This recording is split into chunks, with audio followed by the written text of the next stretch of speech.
পরে আরেকটা সভ্যতা আসলো যার নাম সামুদ। তাদের নবীর নাম সালেহ আলাইহিস সালাম। তারাও আজ জাতির ভাই, ওরাও ফিজিক্যালি অনেক স্ট্রং ছিল। একইভাবে নবী দাওয়াত দিলেন, তারা কবুল করলো না। আল্লাহ পাক ওই মুমিনদেরকে উদ্ধার করলেন, বাকিদেরকে বজ্রপাত দিয়ে ধ্বংস করে দিলেন। কি দিয়ে ধ্বংস করলেন? বজ্রপাত। বজ্রপাতের প্রচন্ড শব্দে কর্ণঘোর ফেটে গেল, তারা তাদের ঘরের সামনেই পড়ে থাকলো।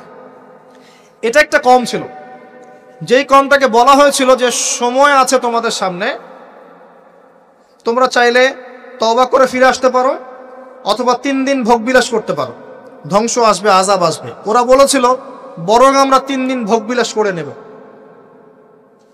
কোন সম্প্রদায়ের সাথে এই আকীদাটা মিলছে? বর্তমান যুগের কোন সভ্যতার সাথে এই আদর্শটা মিলছে? কথা কি বুঝতে পারেন? কারা শিখায় মানুষকে খাও দাও ফুর্তি করো? খাও দাও ফুর্তি করো, কালকের কি চিন্তা, আজকেই বেঁচে নাও। কারা শিখায়?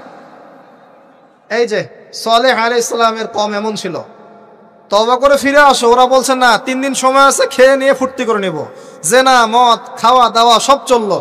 তৃতীয় দিন সকালবেলা ফজরের সময় বিকট শব্দে ওদের কর্ণগুহর আল্লাহ ফাটিয়ে দিলেন এবং ঘরের সামনে চিৎপটাং হয়ে পড়ে থাকলো। কওম শেষ, ডিস্ট্রয়।